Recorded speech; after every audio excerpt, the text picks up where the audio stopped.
Hello everyone. So start कर रहे हैं। आज एक लास्ट वीडियो में हमने रेस्पिरेशन पढ़ा था, उसके कंपोनेंट पढ़े थे। एंड हमने देखा था कि कैसे अलग अलग ऑर्गेनिजम्स में, अलग अलग ग्रेड ऑफ ऑर्गेनिजम्स में रेस्पिरेटरी ऑर्गन्स जो है वो अलग अलग हैं। किसी में बुक गिल्स है, किसी में बुक लंग्स है, किसी में जनरल बॉडी सरफेस से हो रहा है, किसी में ट्रैकियल ट्यूब्यूल्स हैं, किसी में गिल्स हैं। सो ये सब हमने लास्ट वीडियो में करा। आज हम जो है स्पेसिफिकली ह्यूमन रेस्पिरेटरी सिस्टम के बारे में पढ़ेंगे। Human respiratory system. So human respiratory system के पार्ट जो है, it extends from the mouth, mouth से लेके एल्वियोलाई तक इन द लंग। ये हमारा ह्यूमन रेस्पिरेटरी सिस्टम होता है। तो सबसे पहला जो पार्ट है दैट इज द नोज। उसके बाद फेरिंक्स स्टार्ट हो जाता है, then larynx, then trachea, then bronchi. इसमें डिविजन्स होते हैं जो सबके लंग्स में होते हैं। लंग्स में bronchiole, alveoli, alveolar duct, alveoli sac, alveoli, ये सब लंग्स में होंगे। तो हम एक एक करके इन सबको पढ़ेंगे। सबसे पहले नोज की बात करते हैं। नोज सबको बस दिखाई दे, अपना नोज तो दिखाई दे ही रहा होगा, राइट? शीशे में देख लो। तो नोज क्या है? Nose actually it is made up of both bone of skulls. Skull के जो बोन्स हैं उससे भी बना होता है, प्लस कार्टिलेज से बना होता है, प्लस इसमें adipose tissue, plus fibrous tissue भी होता है। This is actually forming the external part of nose. आप अगर नोज को हाथ लगाएं तो नोज जो है वो हिल सकता है, राइट? आगे पीछे कर सकते हैं। तो वो बेसिकली कार्टिलेज से बना, बोन से नहीं बना है बाहर का पार्ट, इसलिए उसको हिला सकते हैं। और जो साइड पे बिल्कुल लोअर साइड पे होता है, उसको वो एडिपोज टिश्यू से बना होता है, बिल्कुल वेरी सॉफ्ट सा part. This region actually, this region it is made up of adipose tissue. ये कार्टिलेज है पूरा। बीच में एक वॉल होती है सेप्टम, इसको बोलते हैं सेप्टम। और ये पीछे का जो पार्ट दिख रहा है आपको, ये सारा ये फेशियल बोन से बना हुआ है। Facial bones, so bones of skull या facial bones. Okay, so this is how. तो नोज के देखे जाए तो जैसे यहाँ पे इसको एक साइड से साइड व्यू दिया जाए, इसलिए एक ओपनिंग दिखाई दे रही है, लेकिन सब जानते हैं दो ओपनिंग्स होती हैं नोज की, दो ओपनिंग्स होती हैं, जिनको हम एक्सटर्नल नेयर्स बोलते हैं। एक्सटर्नल नेयर्स या नोस्ट्रिल्स, सिंपल भाषा में बोले तो नोस्ट्रिल्स कहते हैं, ऐसे यहाँ से। अब देखो नोज के एक तो नोस्ट्रिल्स होती है, नोस्ट्रिल्स से जब हम आगे जाते हैं, ये एक नोज जो है ऐसे, जैसे एक ये है जो बीच में सेप्टम होता है, राइट? तो ये एक सेप्टम के इधर का सरफेस दिखाया गया है, ये जो दिखाई दे रहा है आपको, एक सेप्टम के साइड का सरफेस दिखाई दे रहा है। तो नोस्ट्रिल जो है it leads to the nasal cavity, या नेजल चैम्बर भी बोलते हैं। ये जो सारा सरफेस आपको दिखाई दे रहा है, this is the nasal chamber. Nasal chamber, इसका जो शुरू का पोर्शन है इसको वेस्टिब्यूल बोल देते हैं। So let me use another pen. या जो नेजल कैविटी का शुरू का पार्ट है इसको वेस्टिब्यूल बोल सकते हैं। यहाँ पे बहुत सारे हेयर्स होते हैं, आप अपना नोज में देखेंगे तो हेयर होते हैं ना, उन हेयर्स को बोलते हैं विब्रिसाई। दे ट्रैप द डस्ट पार्टिकल्स। कोई डस्ट हमारी हवा के साथ जो है हमारे लंग्स में ना चले जाए, तो ये हेयर्स भी उसमें हेल्प करते हैं। दे ट्रैप द डस्ट पार्टिकल। और ये आपको स्ट्रक्चर दिख रहे हैं, ये पहला structure, this is second structure, this is third structure. इनको बोल देते हैं कॉन्काई। कॉन्काई जो है अगर हम वेस्टिबल कॉन्काई बोलते हैं, कॉन्काई का काम क्या है? Increase the surface area.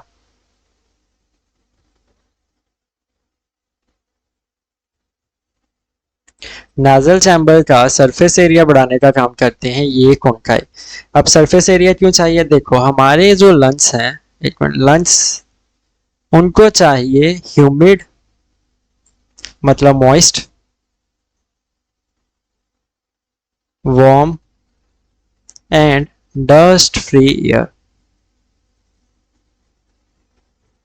ये हमारे लंग्स की नीड है। जो हवा हम जो हम इनहेल करते हैं वो ऐसी तो होती नहीं है। हवा बाहर इन्वायरमेंट ठंडा भी हो सकता है, बाहर धूल भी हो सकती है, डेजर्ट में होंगे तो बिल्कुल भी ह्यूमिडिटी नहीं होगी।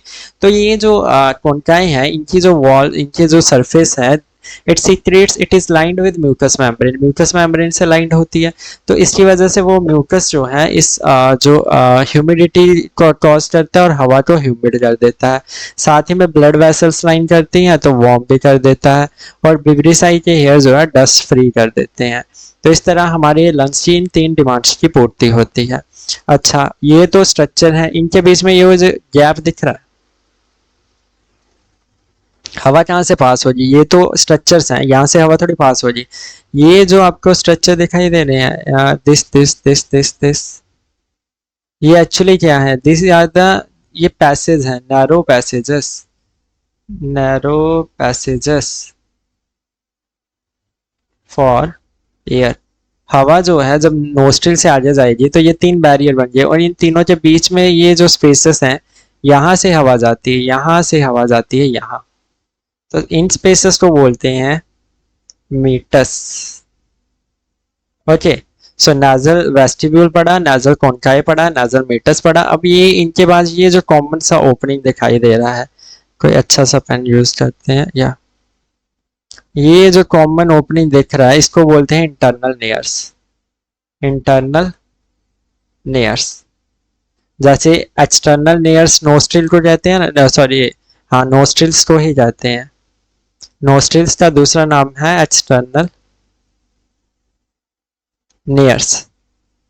तो वैसे यहाँ पे अंदर की तरफ जब ये कॉन्काई से पास होता है, मीटर से हवा आती है, तो एक कॉमन ओपनिंग, एक सिंगल ओपनिंग बन जाती है। इसको बोलते हैं इंटरनल नेयर्स। एक पार्ट ऑफ द, जो नोज का एक पार्ट है सेप्टम के इस साइड, उसमें एक इंटरनल लेयर्स हो जाए और दूसरी साइड दूसरा इंटरनल लेयर हो जाए, तो टोटल में 2 इंटरनल लेयर्स होते हैं, जैसे कि 2 एक्सटर्नल लेयर्स होते हैं। ठीक है, यहाँ से हवा जाती है फिर आगे फेरिंग्स में। This is the nasopharynx. यहाँ तक जो पार्ट है, this part of the pharynx, इसको हम बोलते हैं नाजोफेरिंग्स।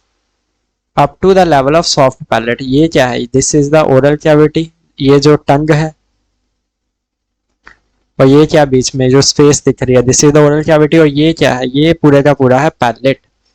ये है पैलेट, पीछे की तरफ सॉफ्ट पैलेट, आगे की तरफ हार्ड पैलेट, डाइजेशन में पड़ा था, राइट। तो आई थिंक आपको नोज थोड़ा क्लियर होगा कि जो इंटरनल ओपनिंग है उसके बाद ये स्ट्रक्चर आते हैं, इनको कॉन्काई बोलते हैं। कॉन्काई का काम है सरफेस एरिया इंक्रीज करना। सरफेस एरिया इंक्रीज क्यों करना? क्योंकि हमें जो है इसमें म्यूकस मेम्ब्रेन होती है जो कि हवा को मॉइस्ट करती है। ज़्यादा सरफेस एरिया होगा तो ज़्यादा एयर जो है वो ह्यूमिड होगी। उसके बाद क्या है? ब्लड कैपिलरीज सराउंडिंग, तो ब्लड कैपिलरीज जो है वो हीट लूज करती हैं, हवा को वार्म बनाती हैं। And then there would be hairs in the vibrissae that would, and there are also mucus cells there. ये जो नाजल कैविटी की लाइन है, नाजल कैविटी की जो एपिथेलियम है वो भी सुडोस्ट्रेटिफाइड कॉलमनार एपिथेलियम से बना होता है। तो वहाँ सीलिया होता है। सीलिया में डस्ट फ्री एयर जो है वो डस्ट को ट्रैप करती है और म्यूकस के साथ उसे बाहर भेज देती है या फेरिंग्स में भेज देती है। यहाँ से वो डाइजेस्टिव ट्रैक्ट में चला जाता है। इतना था नाजल कैविटी के बारे में। अब आपको और भी स्ट्रक्चर दिख रहे होंगे। ये स्ट्रक्चर दिख रहा है, इसको बोलते हैं olfactory epithelium. What does this olfactory epithelium does? This olfactory epithelium, what does this do? That olfactory का मतलब समझते हैं? olfactory, सेंस ऑफ स्मेल को बोलते हैं, सेंस ऑफ स्मेल। तो इसमें ऑल्फैक्टरी सेंस स्मेल के लिए रिसेप्टर्स होते हैं जो हमें बताते हैं कि कैसी स्मेल, अच्छी स्मेल, जैसे फेवरेट चीज़ की स्मेल अलग होती है, राइट। तो फूलों की अलग होती है, कीचड़ की अलग होती है। तो these olfactory receptors help us sense the smell. And उसके बाद क्या है? उसके बाद ये जो ऊपर दिख रहे हैं, दिस इनको साइनसेस बोलते हैं। साइनसेस बोलते हैं, बोन में एक तरह की डिप्रेशंस होती हैं। And then this is the eustachian tube. आप इसके बारे में कहीं ना कहीं जरूर सुनोगे जब भी आप फिजियोलॉजी पढ़ते हो। ऑडिटरी ट्यूब भी बोलते हैं। देखो इसका काम क्या होता है, वेरी इंपॉर्टेंट वर्क। ये स्टैचियन ट्यूब जो है फेरिंग्स में ओपन हो रही है, एक्चुअली नेजोफेरिंग्स में। ये जो है कनेक्ट करती है फेरिंग्स को to the middle ear. Ear के 3 पार्ट होते हैं, एक्सटर्नल ईयर जो हमें बाहर से दिखता है, फिर देन मिडल ईयर होता है जिसमें 3 बोन्स होती हैं, मैलस, इनकस, स्टेप्स, है ना, जिनको ऑडिटरी बोन्स भी बोलते हैं। देन इनर ईयर होता है। तो जो मिडल ईयर है उसमें हवा का प्रेशर जो है उसको मेंटेन करना पड़ता है to the pressure of atmosphere. उसको मेंटेन करने के लिए यहाँ पे ये जो स्ट्रेचियन ट्यूब है या ऑडिटरी ट्यूब है, यहाँ से हवा जो है वो मिडल ईयर और फेरिंग्स के बीच में एक्सचेंज होती है ताकि maintain the air pressure. I think इतना बहुत है नाजल कैविटी के लिए। ऑल्दो नाजल कैविटी के बारे में एनसीईआरटी में इतना कुछ नहीं दिया गया है, लेकिन if you are studying this and if you see a good diagram then you should know every structure that is there in your body. तो नोज के बीच में आपको ये स्ट्रक्चर का पता होना चाहिए एटलीस्ट कि नोज में कौन सी नाजल कैविटी किस चीज से बनी हुई है। सो I think it's clear to you now. Let us move to next organ. So let me first now label it because it is the external nares, right? This is conchae. Then these spaces through which air passes, these are known as the meatus. Then this hole like this is known as the internal nares. Okay, and then this is the open Eustachian tube. Eustachian tube. This is the actually this epithelium is the olfactory epithelium, and then this is the palate, this is the tongue, and these are the sinusoids. Sorry, these are the what I said sinuses, paranasal sinuses भी बोलते हैं, sinuses cavities होती हैं। okay, and what did I leave? Yeah, these were the things. This is also a sinus. Bones में depressions होते हैं जिनमें mucus membrane की लाइनिंग होती है, ये भी थोड़ा म्यूकस सीक्रेट करती है यहाँ पे।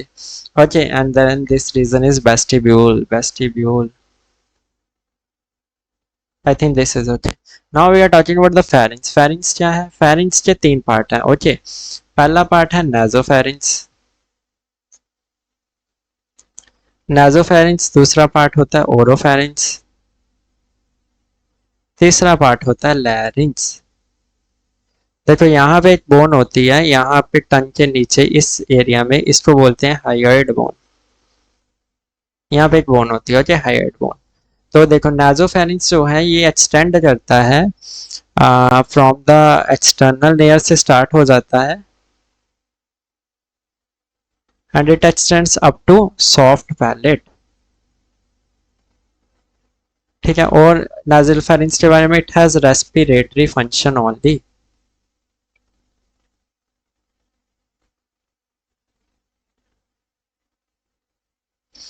ओरोफेरिंक्स की बात करें तो ये यहां से लेके ये हाइयोइड बोन तक जो एरिया, इसको ओरोफेरिंक्स बोलते हैं।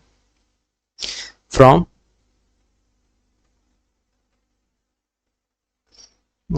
where is it? This pen is not so visible. So yeah, oropharynx is from where is it? From soft palate to soft palate से लेके हाइयोइड बोन के लेवल तक ये ओरोफेरिंक्स होता है। इसका काम क्या है? It receives the food after deglutition या ड्यूरिंग डीग्लूटेशन भी बोल सकते हैं। फूड में क्या बोलस रिसीव करता है ये, राइट, पढ़ा था हमने डाइजेस्टिव सिस्टम में। और it also acts as passage for air, breathing के टाइम एयर भी इससे पास होती है। लैरिंक्स जो है ये हाइयोइड बोन से लैरिंक्स तक एक्सटेंड करता है, वॉइस बॉक्स जिसे बोलते हैं, जो sound box. Okay, laryngopharynx, sorry. और इसका भी काम डाइजेशन में भी है, जैसे वो खाना रिसीव कर रहा है, प्लस ब्रीथिंग में भी है। ठीक है। और नाजोफेरिंक्स जो है, या इतना बहुत है इसके बारे में। फेरिंग्स के बारे में, pharynx is actually a part of the pharynx which is actually the oropharynx plus laryngopharynx. It is a common passage for air and food. And a part of the pharynx जिसमें nasopharynx है, it has only respiratory function, and it also has Stygian tube, openings of the Stygian tubes that helps maintain the air pressure between the atmosphere and the middle ear. इतना बहुत है। Larynx के बारे में बात करते हैं। लैरिंक्स के बारे में क्या बहुत याद रखना है, एक तो साउंड बॉक्स कहते हैं इसको, 9 कार्टिलेजेस से बना हुआ है। जैसे कि ये कार्टिलेज है, इसको क्या बोलते हैं, ये जो बाहर को आपके गले को टच करोगे तो बाहर को जो दिख रहा है, this is thyroid cartilage, this is epiglottis. और ये जो बोन दिख रहा है ना, this is actually the hyoid bone. Horseshoe type bone होती है। मैं डाइजेशन में भी बताया था कि जब कोई सुसाइड करता है, फांसी लगा के, तो ये हाइयोइड बोन फ्रैक्चर हो जाती है। तो इससे सर्जिकली ये प्रूव होता है, या फोरेंसिकली ये प्रूव होता है कि the death is due to suicide, and that also by फांसी से। सो या किसी का, हाँ, फांसी से, या किसी का गला ज़्यादा जोर से दबाएं तो भी ये टूट जाती है, राइट। तो ये था हाइयोइड बोन। एपिग्लॉटिस ये कार्टिलेज है, ये भी एक कार्टिलेज है। यहाँ पे अलग से पीछे की तरफ पोस्टीरियर साइड पे ये कार्टिलेज होगा। सो these are actually the cartilages, 9 pieces of cartilages are involved in making the larynx। और larynx में क्या साउंड बॉक्स क्यों कहते हैं, एक्चुअली इसमें जो म्यूकस के फोल्ड्स होते हैं, म्यूकस फोल्ड्स होते हैं जिनको हम कॉल्ड कॉर्ड्स। इसमें दो तरह के कॉर्ड्स होते हैं, ट्रू वोकल कॉर्ड्स और एक होते हैं फॉल्स वोकल कॉर्ड्स। ये जो ट्रू वोकल कॉर्ड्स हैं, they are involve in actually vibrations जो इनमें होती है, प्रोड्यूस द साउंड। अब यहाँ पे नहीं दिखा सकता हूँ, इस डायग्राम में एक्चुअली दिखाई नहीं दे रहे हैं, क्योंकि ये कार्टिलेज ऐसे नहीं होता है, इसके अंदर म्यूकस की लेयर्स होती हैं। ये एक्चुअली आपको कार्टिलेजिनियस या बोनी स्ट्रक्चर दिखाया जाए कि कैसे ये एक्चुअली में होता है। साउंड बॉक्स के बारे में इतना कि 9 कार्टिलेजेस से बना है, वोकल कॉर्ड्स होते हैं। अच्छा, और थायराइड ग्लैंड है ये जो इसके साथ लगा हुआ है, this is thyroid gland, thyroid hormone बनाता है। और ये इसके बैक पोस्टीरियर साइड पे देखें या फिर बैक साइड पे देखें, तो ये जो 4 हार्मोन दिख रहे हैं आपको, ये बटरफ्लाई शेप्ड ऑर्गन होता है, राइट।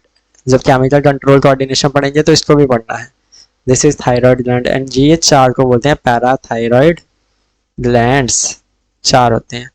और ये जो नीचे दिख रहे हैं ना आपको, ये ट्रैकिया है, एक्चुअली इसके नीचे सारा क्या ट्रैकिया है। ये ट्रैकिया में जो सी शेप्ड कार्टिलेज होता है ना, सी शेप्ड कार्टिलेज, ये वो है। लैरिंक्स के बारे में इतना काफी है। ट्रैकिया की बात करें, इट्स इंपॉर्टेंट। ट्रैकिया की बात करेंगे तो ट्रैकिया जो है, इट एक्सटेंड्स फ्रॉम, कहाँ से एक्सटेंड हुआ था, लैरिंक्स से, राइट। लैरिंक्स से ब्रोंकाई लेवल तक होता है। ब्रोंकाई कहाँ पे बनता है, T5 पे। T5 क्या है, thoracic 5 vertebrae, thoracic 5th thoracic vertebrae.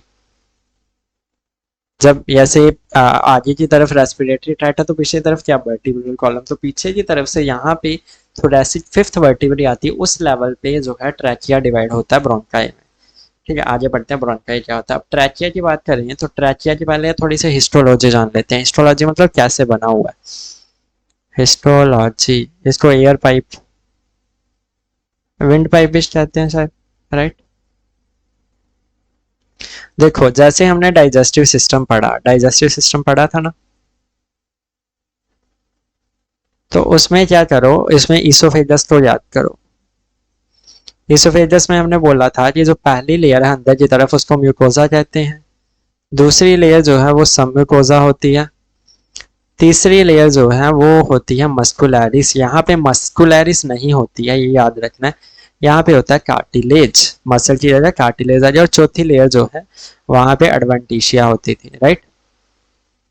Actually adventitia क्या थी, ये जो सिरोसा की मेसोथीलियम था, दिस इज मेसोथीलियम, और नीचे जो है कनेक्टिव टिश्यू था, राइट, कनेक्टिव टिश्यू। तो हमने मेसोथीलियम को हटा दिया, तो जो खाली कनेक्टिव टिश्यू रहा, कनेक्टिव टिश्यू रहा, इसी को हमने एडवेंटिशिया बोल दिया, राइट।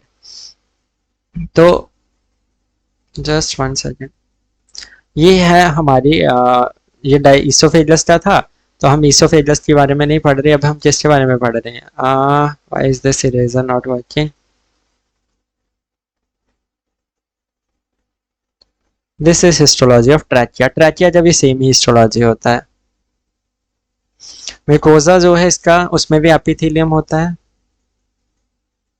और लैमिना प्रोपरिया होता है,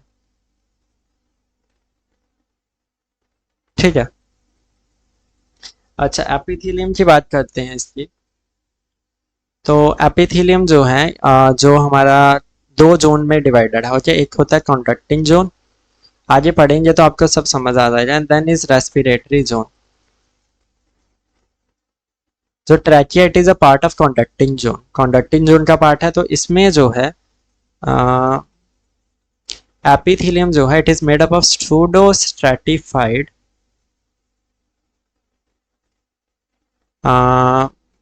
कॉल्यूमिनार, ciliated columnar epithelium, actually ciliated columnar epithelium. देखो ये कैसा दिखता है, यहाँ पे देखो, ऐसे कॉल्यूमिनार सेल्स होते हैं, 1 2 3 4, ओके। और इनके ऊपर होता है ऐसे सीलिया, ऐसे सीलिया, सीलिया, ओके। और इनका जो न्यूक्लियस है वो, उसकी डायरेक्शन कभी यहाँ पे, कभी यहाँ पे, कभी यहाँ पे, और ऐसे ये आ गया, कभी यहाँ पे। तो जब माइक्रोस्कोप से देखा जाता है कोई भी सेल, जब किसी भी टिश्यू को देखा जाता है इवन, तो वो जो है उसका जो बाउंड्री है, जैसे मेम्ब्रेन है, वो ज़्यादा विजिबल नहीं होती, तो ऐसे न्यूक्लियस ही ज़्यादा दिखाई देते हैं। तो जब न्यूक्लियस इस तरह से दिखाई देते हैं, क्योंकि न्यूक्लियस की पोजीशन क्या है, किसी के ऊपर किसी के नीचे, तो ऐसा लगता है कि ये स्ट्रैटिफाइड है। स्ट्रैटिफाइड का मतलब क्या होता है, जैसे ये सेल की लेयर, इसके ऊपर एक और सेल की लेयर, इसके ऊपर एक और सेल की लेयर।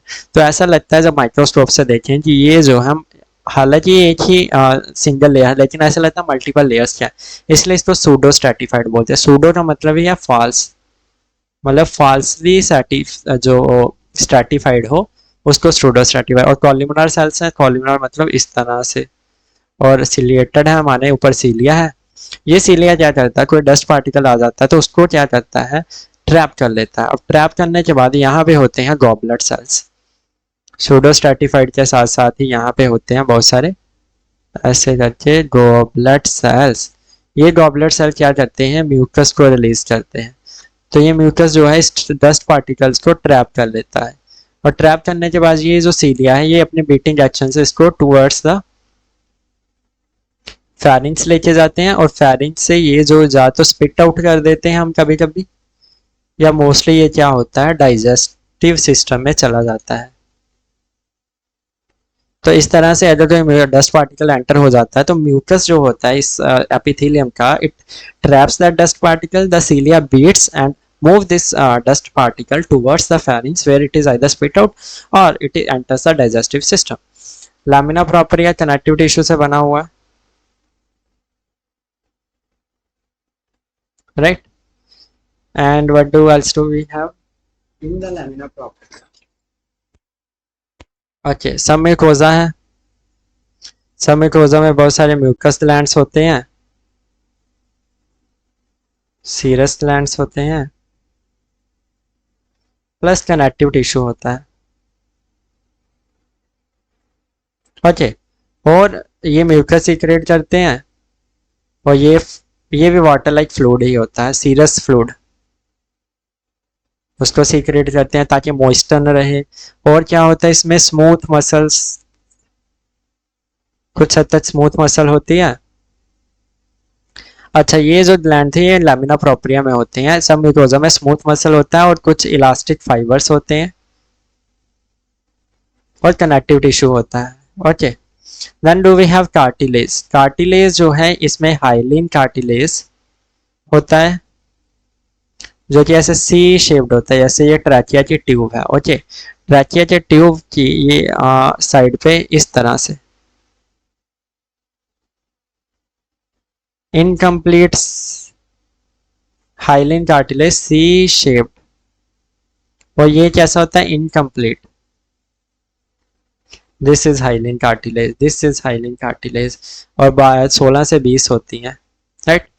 तो ये हाइलिन कार्टिलेज है। पोस्टीरियर साइड पे क्यों नहीं कर रहा, क्योंकि ये जो ट्रैकिया है it is not like rigid. Trachea की जो ओपन ल्यूमन है इसको नैरो भी कर सकते हैं हम, नैरो करते हैं एक्चुअली जब खाना खाते हैं तो इसोफेगस में क्या होता है, पेरिस्टालिसिस होता है, तो इसोफेगस थोड़ी सी क्या है तो इन्फ्लेट होती है, थोड़ी सी फैलती है, तो उस समय जो है इस ट्रैकिया को थोड़ा नैरो होना पड़ता है ताकि इसोफेगस को थोड़ा सा स्पेस मिले उसको थोड़ा रिलैक्स करने के लिए, थोड़ा एक्सटेंड होने के लिए।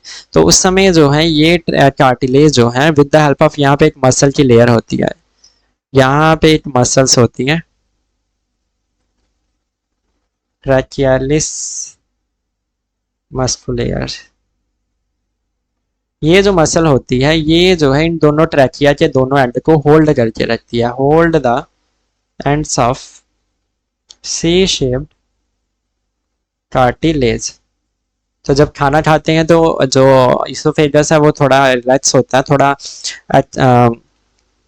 इन्फ्लेट होता है, तो उस समय जो है ये नैरो हो जाता है इसका ल्यूमन जो अपना ट्रैकिया है। तो widening of the oesophagus while the bolus passes through it, it causes the narrowing of the trachea, and that is essential, that is necessary, and that is carried out with the help of this incomplete C-shaped cartilage with this trachealis muscularis।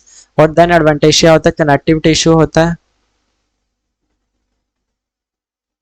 जिसमें blood vessels होती हैं, बहुत सारी blood vessel होती है। ये क्या करता है, सराउंडिंग स्ट्रक्चर से हेल्ड करता है, जैसे इसोफेगस में एडवेंटिशिया था वैसे इसका काम है।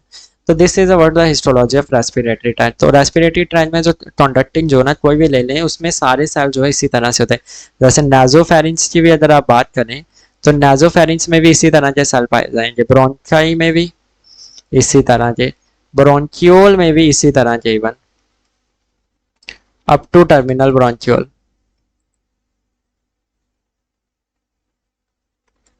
सब में यही एपिथेलियम पाया जाएगा। तो ट्रैकिया के बारे में इतना हो गया। ट्रैकिया जो है it's a long tube made up of incomplete rings of C shaped cartilage. बस ट्रैकिया के बारे में इतना ही काफी है।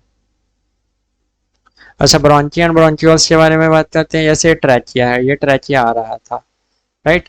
तो यहाँ पे ये दो में डिवाइड हो गया, इस दो को बोलते हैं ब्रोंकाई, एक को बोलते हैं ब्रोंकस, दो को बोल देते हैं ब्रोंकाई। अब क्या होता है, यहाँ होता है हमारा लंग। ओके, एक ये लंग है, एक ये लंग है।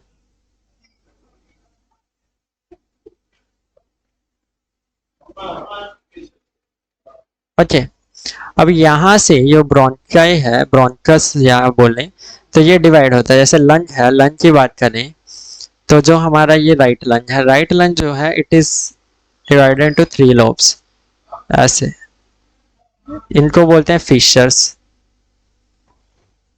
फिशर। ये राइट है भैया, ये लेफ्ट है, इसको भी बोलते हैं फिशर। क्योंकि ये सीधी है तो इसको ट्रांसवर्स फिशर भी बोल देते हैं या हॉरिजॉन्टल फिशर भी बोल देते हैं। ये क्योंकि ओब्लिक है तो इसको ओब्लिक फिशर बोल देते हैं। इनका काम क्या है, ये 3 लोब बना रहे हैं, lobe 1, lobe 2, lobe 3। Okay, and then do we have this in this this is the left lung, there is only oblique fissure, इसको बोलते हैं oblique fissure। तो लेफ्ट लंग में oblique fissure कितने लोब बना रही है, lobe 1, lobe 2। okay, so this is now this bronchi, what would it do, this bronchi it will divide into 2 for each, here it will divide into 3, for each lobe there would be a bronch, bronchi. This is also bronchi. Now what is this bronchi is called? This bronchi, because it is supplying each lobe, it is known as lobular bronchi या secondary bronchi. Secondary bronchi. Okay, this is also secondary bronchi. This secondary bronchi further divides into many this kind of.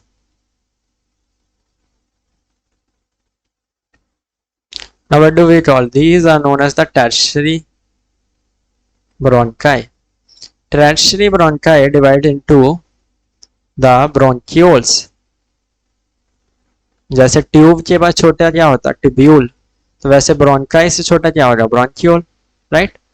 Now these bronchi divide, and they keep on dividing, and finally they form the terminal bronchiole. Now what does terminal bronchiole end in? Terminal bronchiole के बाद एक microscopic part आ जाता है bronchi से ही divide होके. जैसे ये bronchi था, जैसे मान लो ये ब्रोंकाई था, तो उसके बाद ब्रोंकाई से भी एक छोटा सा जो है यहाँ से, this is the respiratory bronchi, respiratory bronchiole. Now respiratory bronchiole, it goes into alveolar duct. एक ऐसे, जैसे देखो ये respiratory bronchiole है, उसके बाद एक छोटी सी डक्ट जाएगी, जैसे ये डक्ट है, राइट? ये डक्ट आ जाए, इसके बाद यहाँ पे ऐसे ऐसे ऐसे जैसे अंगूरों का गुच्छा होता है ना, तो not exactly like this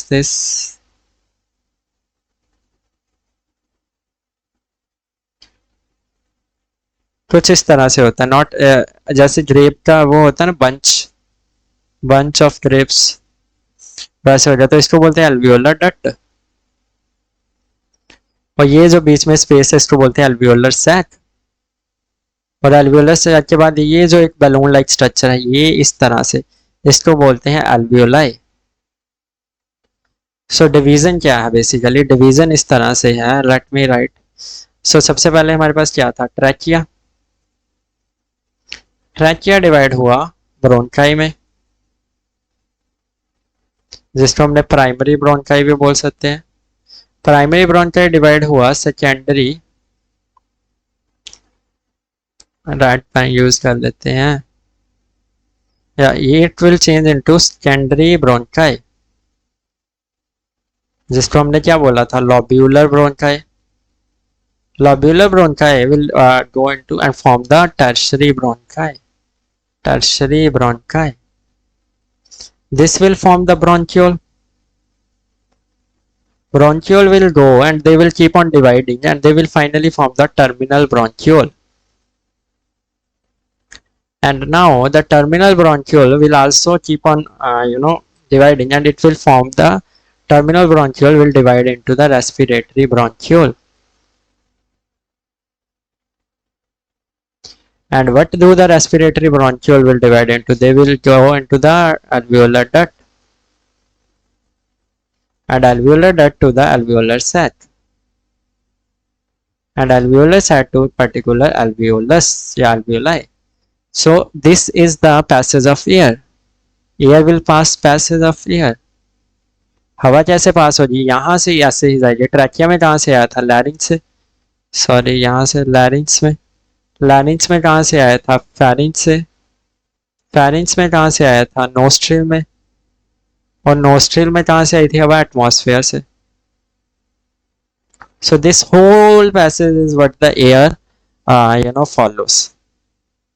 यहाँ पे भी लिखा हुआ है कि जो ट्रैकिया है वो मेन ब्रोंकाई में, मेन ब्रोंकाई से इस लोबर होता है सेकेंडरी, सेगमेंटल होता है tertiary bronchi, then bronchioles, bronchiole terminal bronchioles, then respiratory bronchioles, then alveolar duct, then alveolar sacs. Okay. I think we should not read it now. चलो इसके बाद लंग्स पे आ जाते हैं. लंग्स की बात करें तो लंग्स जो है थोरेसिक कैविटी में होते हैं. कैविटी खाली जगह है, इसके लिए thoracic cavity. Okay, surrounded by. अच्छा, लंग्स के अराउंड प्रोटेक्शन कितनी है? देखो ये वीआईपी बनता है. इसके आगे एक बोन होती है इस तरह से, इस बोन को बोलते हैं हम स्टर्नम। स्टर्नम के साथ ऐसे ऐसे रिब्स जुड़ी होती हैं। अगर वाइट पेज होता तो मैं बताता हूँ। हाँ यहाँ पे देखो, जैसे ये एक बोन है, इस तरह से एक बोन होती है सिंपल फ्लैट। ओके, ये फ्लैट बन नहीं रही है इससे, पेन नहीं वैसा है। ओके, सो इस तरह से एक बोन होती है जिसको बोलते हैं स्टर्नम। इसका नाम है स्टर्नम। स्टर्नम के पिछली तरफ होती है वर्टिब्रल कॉलम। पीछे पीछे की तरफ बैक साइड पे भी तो होगा ना कुछ, तो बैक साइड पे होती है वर्टिब्रल कॉलम। इस तरह से वर्टिब्रल कॉलम, वर्टिब्रल कॉलम। इन दोनों के बीच में बहुत जगह है, ठीक है। जैसे कैसे बताऊं, इन दोनों के बीच में बहुत जगह है। इससे जैसे ये अगर साइड से देखें तो स्टर्नम, ये वर्टिब्रल कॉलम ऐसे है। अगर मैं इस साइड से देखूं, वर्टिब्रल कॉलम ऐसे है, ये तो तीन ऐसे वर्टिब्री होंगे। और ये जो स्टर्नम है, ये स्टर्नम ऐसे है, यहाँ पे स्टर्नम है। ओके, सो ये साइड व्यू है, ये वेंट्रल व्यू है। वेंट्रल समझते हैं ना, मुंह की तरफ से। तो यहाँ से बहुत सारी रिब्स अटैच होती हैं। ये रिब्स आती हैं इस वर्टिब्रे से जुड़ती हैं, ये रिब्स आती है इस वर्टिब्रे से जुड़ती है, ये रिब्स आती है इस वर्टिब्रे से जुड़ती है, ये रिब्स आती है इस वर्टिब्रे से जुड़ती है, ये जाती है इस वर्टिब्रे से जुड़ती है। समझ रहे हो? ऐसे ऐसे। तो जैसे यहाँ से दिखाई देगा तो यहाँ से ऐसे दिखाई देगा कि ये ऐसे जुड़ रही हैं। देन वहां से भी कुछ जुड़ रही होंगी, वहां से भी कुछ जुड़ रही होंगी। तो इस तरह से कुछ केज बनता है, केज जिसको बोलते हैं रिब केज। अच्छा, तो थोरेसिक चैम्बर भी बोलते हैं इसको। तो देखो, इसका जो वेंट्रल साइड है, वेंट्रल साइड मतलब आगे का साइड जहां पे हमारे चेस्ट होती है, तो उसमें क्या है, ventrally it is surrounded by sternum. Dorsally क्या है, डॉर्सली मतलब बैक साइड पे, तो बैक रिब्स है, सॉरी वर्टिब्रल कॉलम है, रिब बोल रहा हूँ, वर्टिब्रल। और लेटरल साइड्स, जो साइड होती है लेटरल साइड्स, वहां पे क्या है, लेटरल साइड्स पे देखिए, तो लेटरल साइड्स पे क्या है, लेटरल साइड पे है दिस रिब्स। और नीचे की तरफ एक ऐसे मेम्बर, जो एक डाइफ्रम होता है, डाइफ्रम। अरे अरे अरे,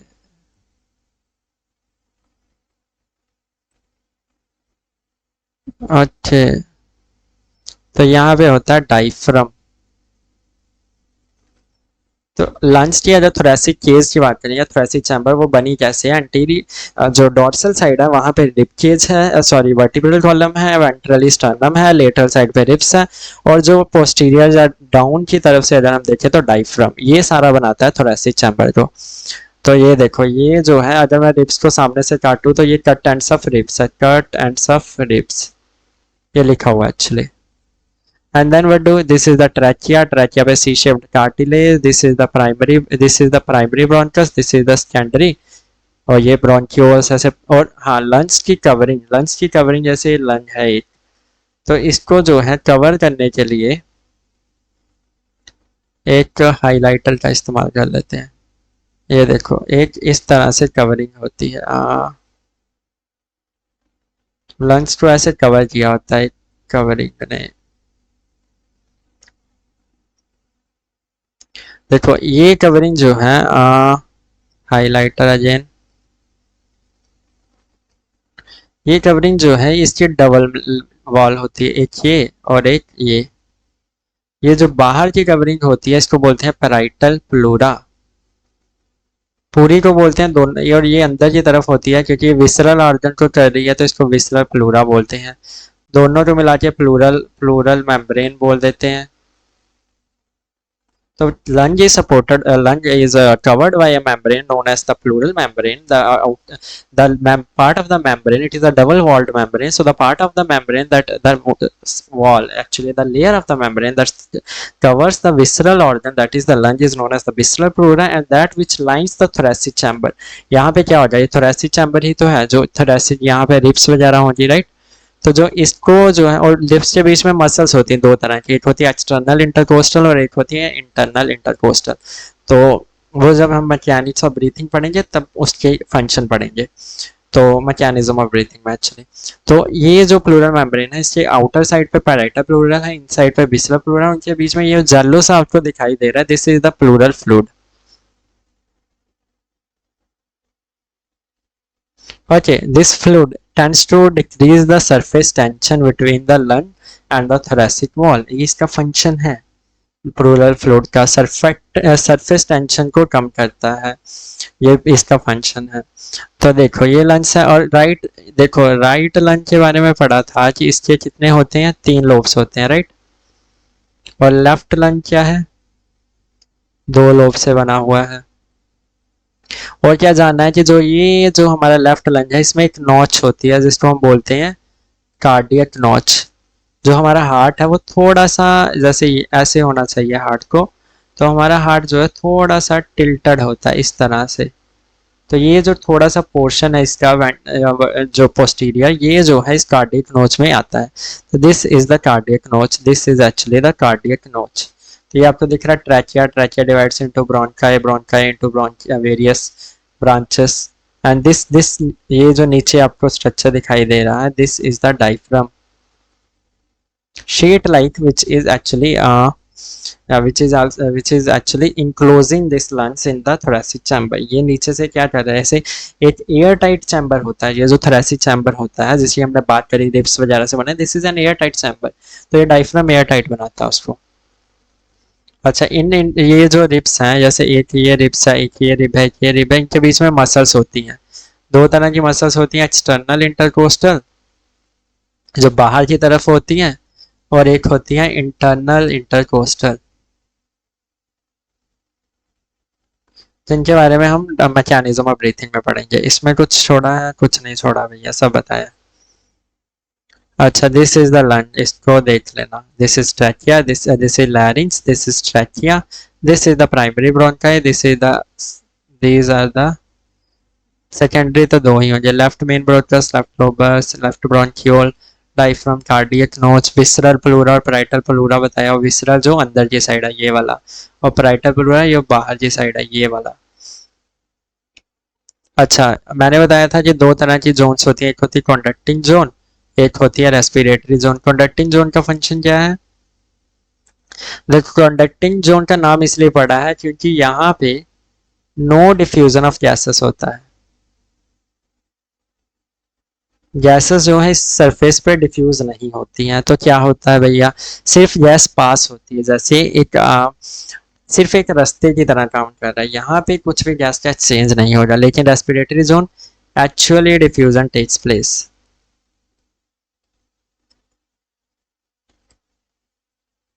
अच्छा, ब्रोंक्यूल के बारे में एक और चीज थी, ब्रोंक्यूल्स के बारे में, जो ब्रोंक्यूल्स हैं उसके अंदर एक तरह के क्लैरा सेल्स होते हैं, क्लैरा सेल्स। ये जो है डस्ट पार्टिकल्स को,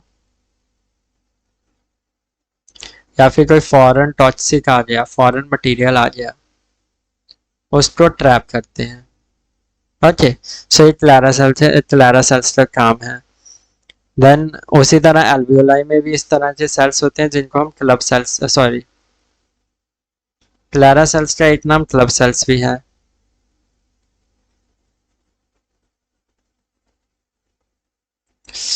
या तो देखो कंडक्टिंग जोन और रेस्पिरेटरी जोन की बात कर रहे थे। I think I need some space, so if you talk about, so yeah, this is conducting zone।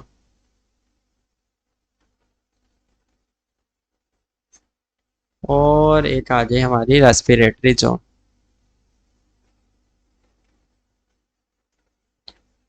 Conducting zone की बात करें तो no diffusion of gases, simple मैं अगर यहाँ पे लिखूं तो डिफ्यूजन ऑफ नहीं होता भैया, होता है यहाँ पे। और इसके फंक्शंस बहुत हैं, फंक्शंस बहुत हैं। पहले एपिथेलियम की बात करें फिर फंक्शंस की बात करते हैं। एपिथेलियम की बात करें, क्योंकि यहाँ डिफ्यूजन नहीं हो रहा है तो ये मोस्टली बना होता है सूडो स्ट्रैटिफाइड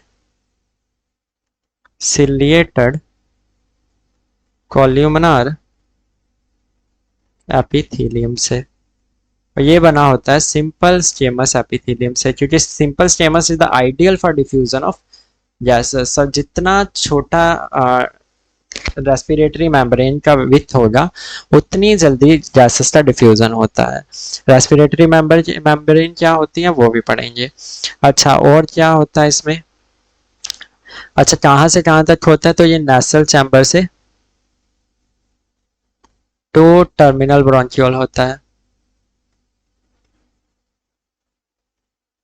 इसमें क्या आता है? इसमें रेस्पिरेटरी से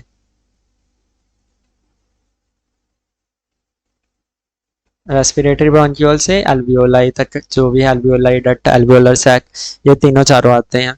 देन इसके फंक्शन क्या है? ह्यूमिडिफिकेशन, हवा जो ह्यूमिडिफिकेशन करता है, डस्ट फ्री बनाता है, म्यूकस होता है ना वो ट्रैप कर लेता है, और टेम्परेचर बढ़ाता है, क्या बोलते हैं, वार्म्स द एयर। ये इसके काम है कंडक्टिंग जोन के। तो इसका काम क्या है? डिफ्यूजन, एक्चुअल डिफ्यूजन यहाँ पे होता है, एक्सचेंज ऑफ गैसेस। तो ये सारे डिफरेंसेस थे कंडक्टिंग जोन और रेस्पिरेटरी जोन में। I think this is clear to you now. तो ये देखो ट्रैकिया, ये सारे आ गए, terminal bronchiole, main bronchiole, this let me use, या और रेस्पिरेटरी ब्रोंकियोल्स जो आ गए। और देखो ये जो सी शेप्ड कार्टिलेज था, ये इनिशियल ब्रोंकियोल्स तक ही होता है, उसके बाद ये कार्टिलेज हट जाता है। सी शेप कार्टिलेज जो टर्मिनल ब्रोंकियोल में नहीं होता, रेस्पिरेटरी में नहीं होता, एल्वियोलर डक्ट में नहीं होता, केवल इनिशियल कुछ जो ब्रोंकियोल्स है वहां तक ही कार्टिलेज होता है। तो चलो एनसीईआरटी पढ़ते हैं जल्दी जल्दी, या फिर आप खुद ही पढ़ लेना। चलो पढ़ ही लेते हैं।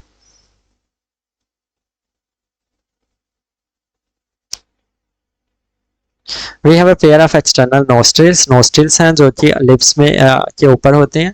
It leads to nasal chamber, जिसके बारे में हमने बहुत पढ़ लिया है, जिसमें नेसल पैसेज होता है। इट ओपन्स इनटू फेरिंग्स, जिसमें एक पोर्शन जो है नेसो ओरोफेरिंग्स और लैरिंजोफेरिंग्स का पोर्शन जो है it is common for food and air.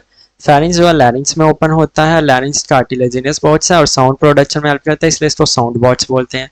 Glottis जो है, ग्लॉटिस क्या होती है? It is the opening of the trachea, opening of the larynx actually. तो लैरिंग्स की ओपनिंग को जो है एपिग्लॉटिस डाइजेशन में अच्छी तरह बढ़ा, it closes the glottis during the swallowing of food so that the food doesn't enter the respiratory tract। उसके बाद ट्रैकिया आता है जो कि मिड थोरेसिक कैविटी और T5 लेवल पे डिवाइड हो जाता है into the primary bronchi. Primary bronchi से सेकेंडरी ब्रोंकाई बनता है, फिर tertiary bronchi, then bronchioles. Bronchioles के बाद डिवीजन होने के बाद टर्मिनल ब्रोंक्यूल बनता है।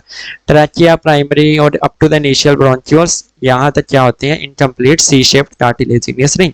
टर्मिनल ब्रोंक्यूल से बहुत सारे थिन जो है vesiculate bag like structure alveoli बनते हैं। The branching network of bronchi, bronchioles and alveoli comprise the lungs. Lungs में क्या क्या होता है? ब्रोंकाई होते हैं, ब्रोंक्यूल्स होते हैं, एल्वियोलाई होते हैं और लंग्स होते हैं। एल्वियोलाई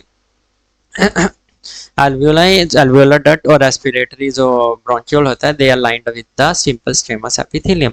हमारे पास दो लंग्स हैं भैया, जिसको एक प्लूरल मेम्ब्रेन, जिसको प्लूरा कहा गया है, वो है उसके बीच में प्लूरल फोल्ड होते हैं, ये फ्रिक्शन रिड्यूस करता है। प्लूरल मेम्ब्रेन जो है, जो आउटर कौन सी थी? Parietal. It is in contact with the thoracic lining, whereas the inner, that is visceral pleural membrane, is contact with the lung surface. The part starting with the external nostril up to the terminal bronchiole, it constitute the conducting part. या terminal bronchiole तक क्या था? conducting part। और respiratory से alveoli तक क्या था? respiratory tract। Conducting part का काम क्या है? ट्रांसपोर्ट करता है, पैसेज की तरह काम करता है, डस्ट फ्री करता है, ह्यूमिडिफाई करता है और बॉडी टेम्परेचर वार्म भी करता है। एक्सचेंज पार्ट जो है वो है कौन सा? हमारा रेस्पिरेटरी पार्ट। द लंग्स जो है थोरेसिक चैम्बर में होते हैं, जो कि एयर टाइट चैम्बर है। कैसे बना? डॉर्सली, डॉर्सली मीन्स पीछे की तरफ से, वर्टिब्रल कॉलम, वेंट्रली स्टर्नम है भैया, लेटरली रिब्स और लोअर साइड में डम शेप्ड डायफ्राम है। ये इस तरह से होता है कि अगर लंग्स की थोरेसिक कैविटी में कोई भी चेंज आता है तो लंग के अंदर जो कैविटी है, पल्मोनरी कैविटी, वो भी चेंज होती है और ये एसेंशियल होता है ब्रीथिंग के लिए। ये सब एनसीईआरटी में लिखा है। तो with this we complete this video where we have studied the respiratory tract, various structures associated with it, various parts of these structures, and how these structures are what these structures are actually composed of. Thank you for watching this video. Let's meet in the next class. Thank you.